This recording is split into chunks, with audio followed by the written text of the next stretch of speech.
मी आदेश बांदेकर आपल्या सगळ्यांचं मनापासून स्वागत करतो. होम मिनिस्टरचा हा प्रवास घरच्या घरी सुरू आहे आणि कुटुंबाचा इम्युनिटी बूस्टर होम मिनिस्टर असं म्हणत विरारला राहणाऱ्या या कुटुंबाशी आज आपण गप्पा मारणार आहोत.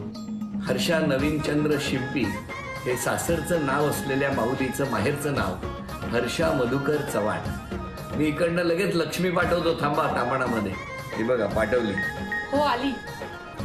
आणि घ्या उखाणा घ्या आणि सुरुवात करूया लगेच आपण. थोर सासू सासरे जेठ नंदा हौशी, थोर सासू सासरे जेठ नंदा हौशी, नवीन रावांचं नाव घेते होम मिनिस्टरच्या दिवशी. अरे वा, जोरदार. किती वर्ष झाले लग्नाला? 11 वर्ष झाले सर. 11 वर्ष. 11 वर्ष झाले. 2 मुलं आहेत मला. द्या ओळख करून द्या सगळ्यांची. ऍक्च्युली माझे सासू सासरे इकडे नाही आहेत सर, आता ते गावी आहेत, बरं. लॉकडाऊनमुळे अडकले आहेत. तर बरं, माझे बरं, सासरे गोपाळराव शिंपी ते आमच्या समाजाचे माजी अध्यक्ष होते आणि बरं. परत कॉलेजमध्ये रजिस्ट्रार होते. माझ्या सासूबाई भानुमती शिंपी त्या हाऊसवाईफ आहेत. मला ऍक्च्युली 4 नंदा आहेत. मोठी नणंदबाई जळगावला असते, 2 नंबरच्या नणंदबाई विरारला असतात आणि 3 नंबरच्या नणंदबाई शिर्डीला असतात आणि चौथ्या ज्या आहेत त्या पुण्याला आहेत.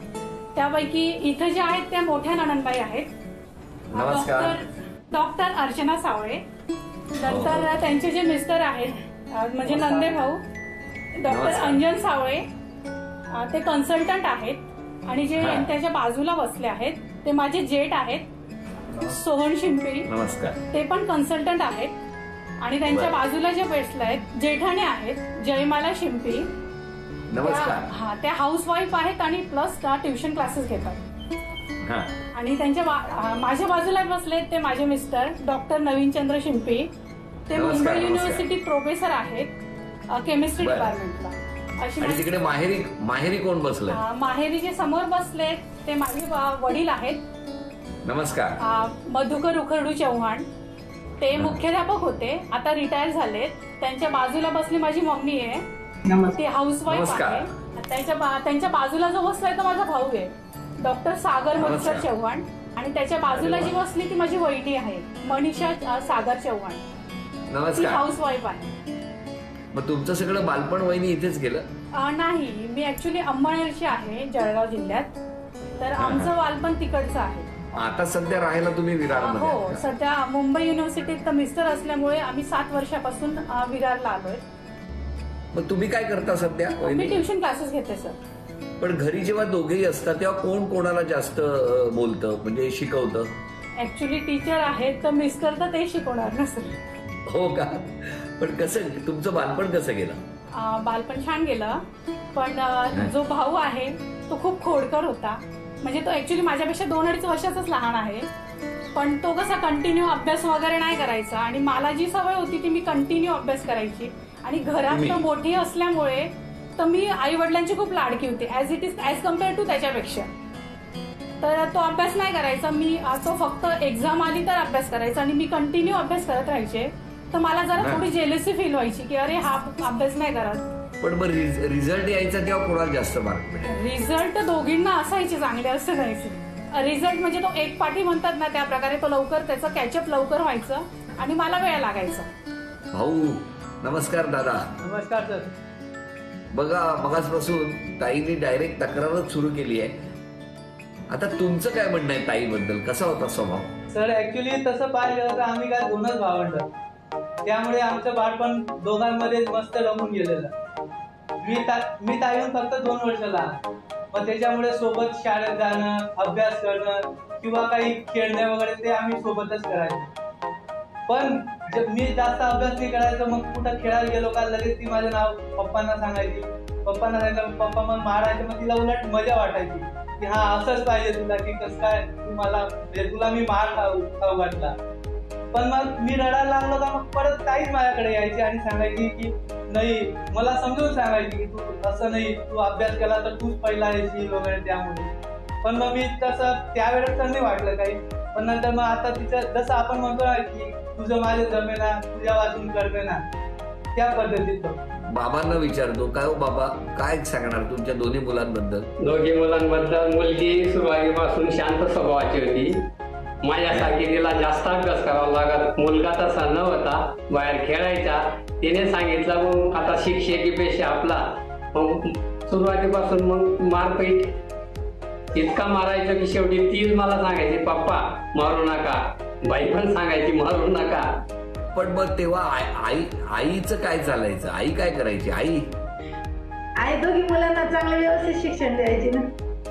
पण कशी आहे मुलगी? कशी आहे तुमची मुलगी? चांगलीच होती माझी, हुशार, प्रेमळू आणि हुशार होती ती जास्त. पण कसं वाटतंय जावयाबद्दल सांगा ना आई तुम्ही तुमच्या.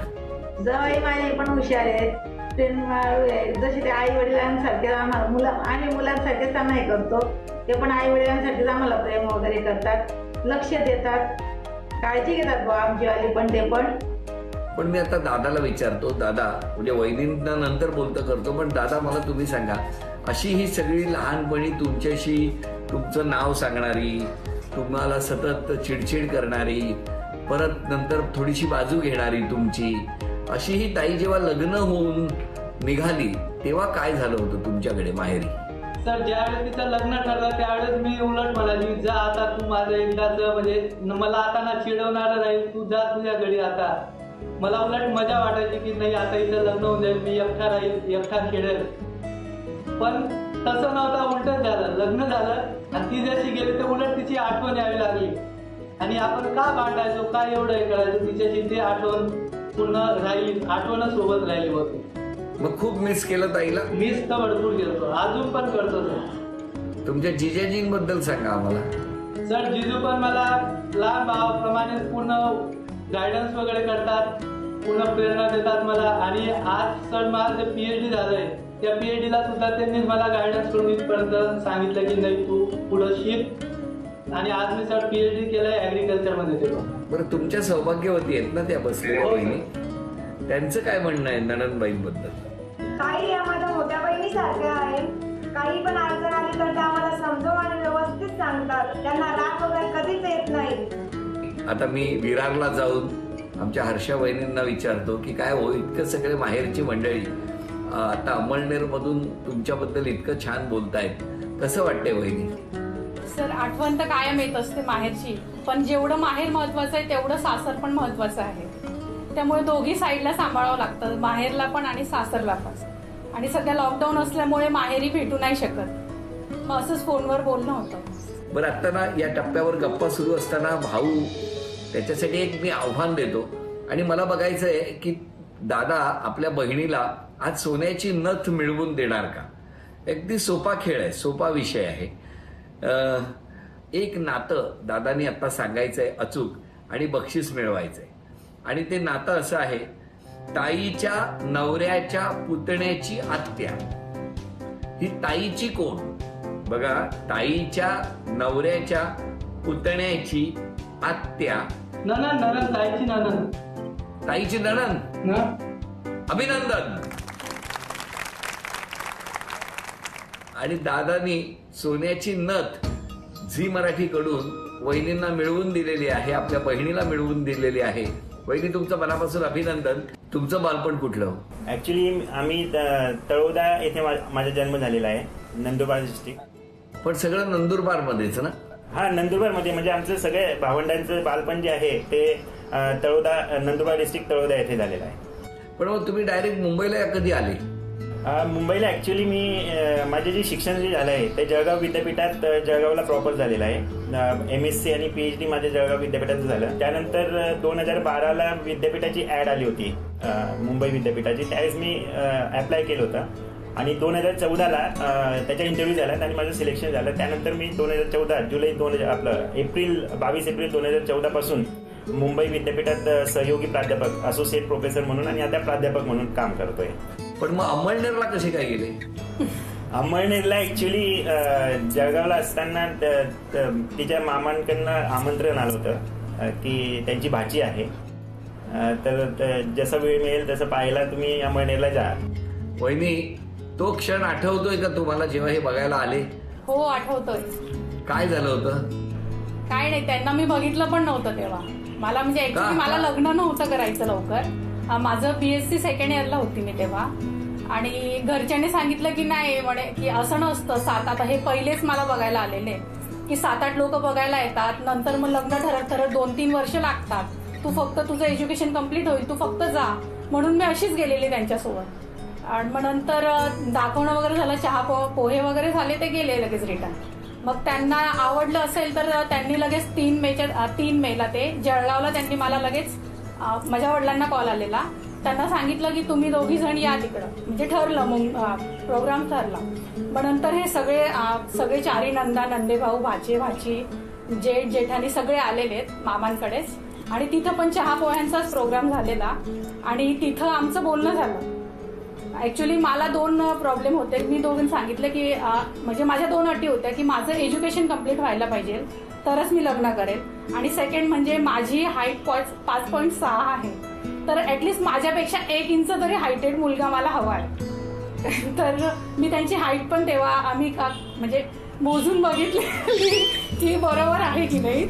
आणि मग नंतर आम्ही खाली आलेलो आणि तेव्हा पण मी इतकं सिरियस नव्हतं घेतलं. तर मग तिकडनं त्यांचा होकार आला दुसऱ्या दिवशी आणि पप्पा त्यांना म्हटले असतील की आम्ही स्टेशन म्हणजे उद्या रिटर्न घरी जातोय. तर मी असंच रेल्वे स्टेशनवर गेलेलो आम्ही आणि मी तिकीट वगैरे काढत होते, तेव्हा हे तिकडनं आले आणि अचानक समोर बघून मला एकदम धक्का बसला की अरे हे इथं आले कसं काय. मग पप्पांनी स्वतः उभे राहिले, आम्ही साईडला झालो. मग यांनी मला पहिलाच प्रश्न विचारला, म्हणजे तुला होणारी फॅमिली कशी वाटली. तर मी शॉक झाली की अरे बापरे, म्हणजे हे एवढे सिरियस आहेत आपल्याविषयी आणि आपण तर विचार पण नाही करे की नाही बाबा येणार लोक बघणार, होणार लग्न 2-3 वर्षानंतर.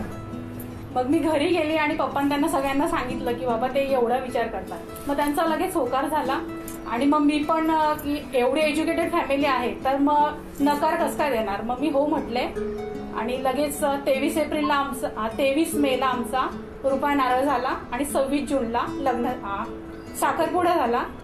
पण नवीनजी तुम्ही मला सांगा की काय हो यांच्या येण्याने तुमच्या आयुष्यात काय बदल झाला किंवा कसं वाटतंय आता मागे वळून बघताना. मला आता म्हणजे पूर्ण 11 वर्षाच्या वर्षात 11 वर्षात आय फील म्हणजे मला फार आनंद वाटतोय. आम्हाला 2 मुलं आहेत आणि तिने लग्न झाल्यानंतर SY BSc ला असताना लग्न झालं. BSc आणि MSc लग्न झाल्यानंतर तिचं पूर्ण झालं आणि घरूनही पूर्ण सपोर्ट मिळाला आणि तिने जिद्दीने ते MSc वगैरे पूर्ण केलं, विद्यापीठातच पूर्ण केलं. मला बरं वाटतं की तिने पूर्ण केलं एज्युकेशन. आता इच्छा आहे की तिने PhD सुद्धा कम्प्लीट करावी. तुमच्या नणंदबाई काय म्हणतायत ते आम्हाला ऐकायचं, बोला. वहिनीचा स्वभाव चांगला आहे, व्यवस्थित चाललाय त्यांचा संसार पाहून. आम्ही चालू द्या, व्यवस्थित आहे, असंच सुरू राहू द्या. बरं, बाजूला बसलेले तुमचे मिस्टर, त्यांचं काय म्हणणं आहे. त्यांना तर घरात बोलायलाच मिळत नसेल. त्या नाही, आम्ही बरोबरीने बोलतो. अच्छा, ओके. बाकी मोजून मापून बोलतो दोघांनी एकमेकाशी.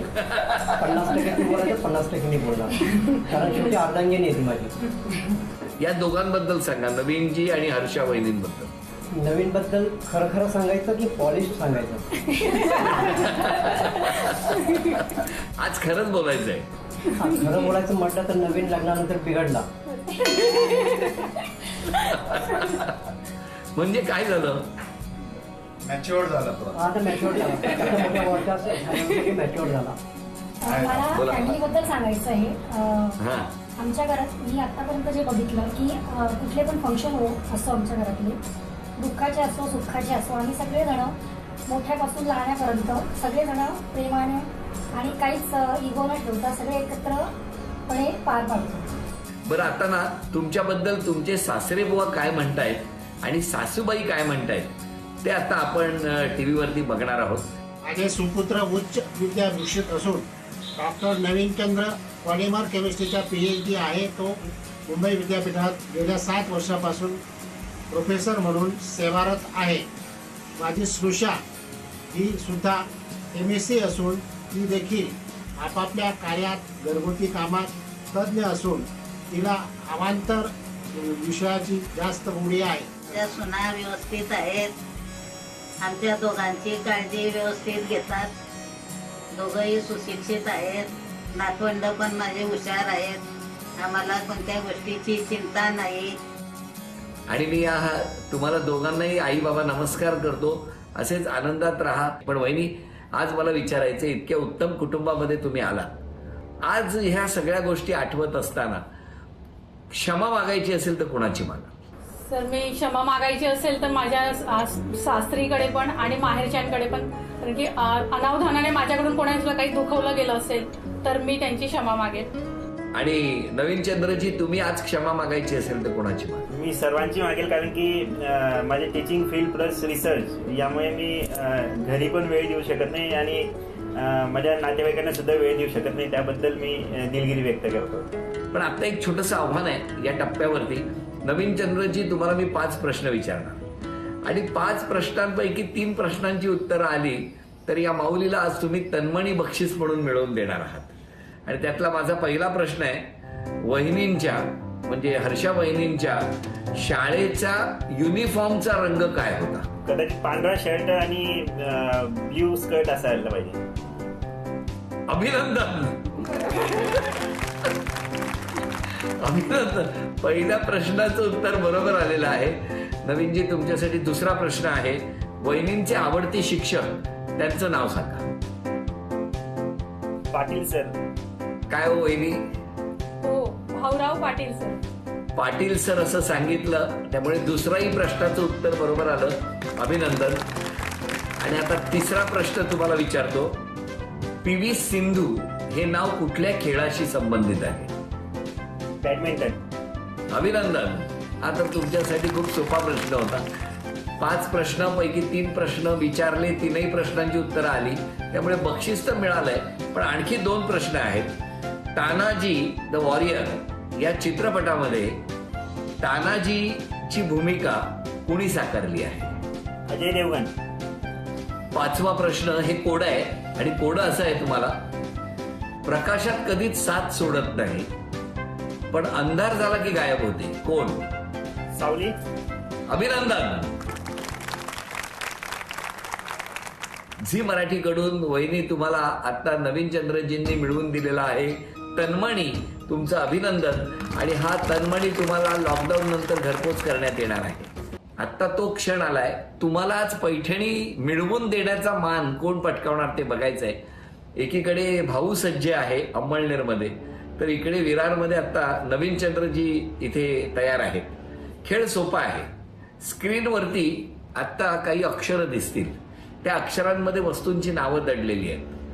वेळ सुरू झाल्यानंतर एका वेळेला एक वस्तू घेऊन यायची आणि एका मिनिटामध्ये सर्वात जास्त वस्तू समोर तुम्ही बसलेल्या ठिकाणी समोर आणून जे कोणी ठेवणार ते आज आपल्या या माऊलीला, हर्षा वहिनींना पैठणी मिळवून देणार. तर मला बघायचंय नवीन चंद्रजी देणार की भाऊ देणार. तेव्हा ही आत्ता बघूया स्क्रीनवरती अक्षरं. वेळ सुरू झाली.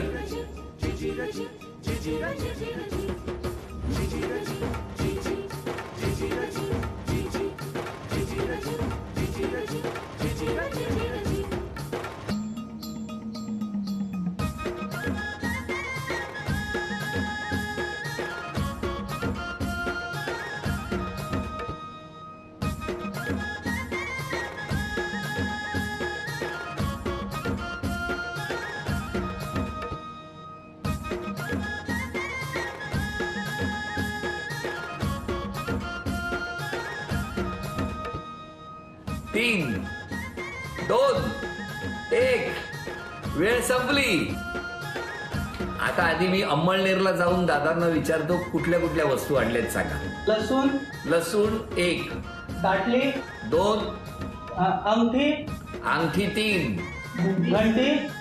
घंटी 4, सुपारी 5, घिसणी. 1 वस्तू नंतर आणली वेळ संपल्यानंतर. 4 वस्तू तुम्ही वेळेत आणलेल्या आहेत. नंतर आणलेल्या वस्तू मोजल्या जात नाहीत. नवीन चंद्रजींनी काय केलंय ते बघूया. आता थांबा.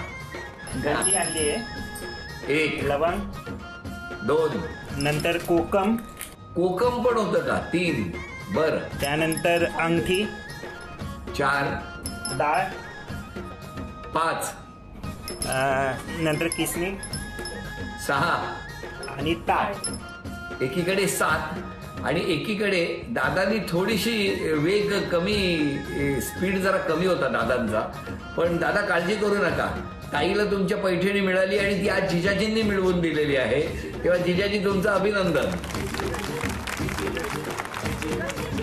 वहिनी तुम्हाला मिळत आहे तथास्तु पुणे आणि कोल्हापूर यांच्याकडून पैठणी, आणि ही मानाची पैठणी लॉकडाऊन नंतर तुम्हाला थेट घरपोच करण्यात येणार आहे. असेच आनंदात राहा असं म्हणत आजचा भाग इथेच संपतो आहे. पुन्हा भेटणार आहोत अशीच एक पैठणी घेऊन. होम मिनिस्टरची पैठणी होम मिनिस्टरच्या अंगणीच्या पुढच्या भागात.